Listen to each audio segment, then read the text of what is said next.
India में जब भी किसी के पास पैसे होते हैं या फिर उनकी जेब अलाउ करती है तो वो अपनी पसंदीदा गाड़ी खरीदने के लिए शोरूम पहुंच जाते हैं। वो ये भी नहीं सोचते कि इस गाड़ी को पार्क करने के लिए उनके पास पार्किंग प्लेस है या नहीं, ना ही शोरूम वाले पूछते हैं।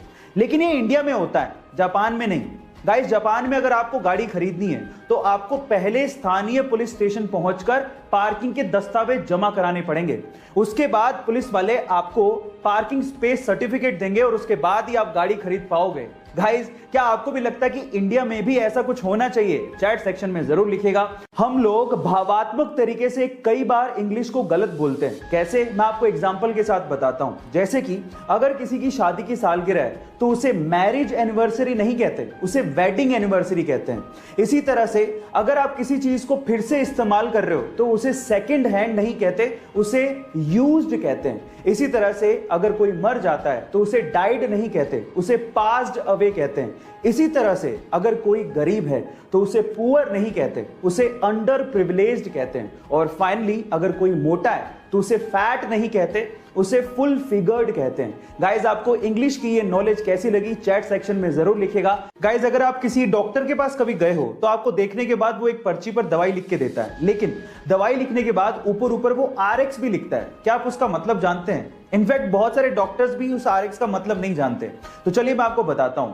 देखिए, एक्चुअली RX में R का मतलब है रेसिपियर, मतलब लेना, दवाई लेने के लिए बोला जा रहा है। और साथ ही साथ मिस्र में एक देवता है होरस, जिनकी आंख RX के जैसे दिखती है और उसे अच्छे स्वास्थ्य का प्रतीक माना जाता है। तो ओवरऑल अगर RX लिखा है तो उसका मतलब यह है कि दवाई लो और साथ में प्रभु का नाम लो, आप ठीक हो जाओगे। गाइस, आपको RX का ये मतलब सुन के कैसा लगा चैट सेक्शन में जरूर लिखिएगा। यहाँ 15 साल की उम्र में बच्चों को यह तक नहीं पता होता कि उन्हें जिंदगी में करना क्या है, वहीं 15 साल की छोटी सी उम्र में भारतीय मूल की अमेरिकन गीतांजलि राव ने कुछ ऐसा कर दिखाया है जिसे सुनने के बाद आपको भी प्राउड फील होगा। गाइस, इस छोटी सी बच्ची ने पूरी ही दुनिया के 5000 स्मार्ट किड्स को पीछे छोड़ते हुए टाइम्स मैगजीन का first ever kid of the year खिताब अपने नाम कर लिया है। इतना ही नहीं, इस बच्ची ने टाइम्स मैगजीन के कवर पेज पे अपनी जगह बनाई है और इस सुपर किड का इंटरव्यू खुद हॉलीवुड अभिनेत्री एंजेलिना जोली ने लिया है।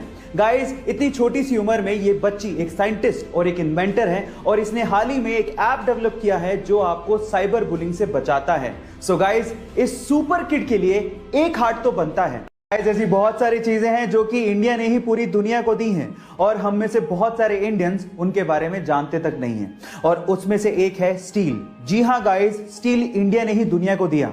इनफैक्ट 326 BC से इंडिया में स्टील का उत्पादन और इस्तेमाल होते आया है। क्या है स्टील?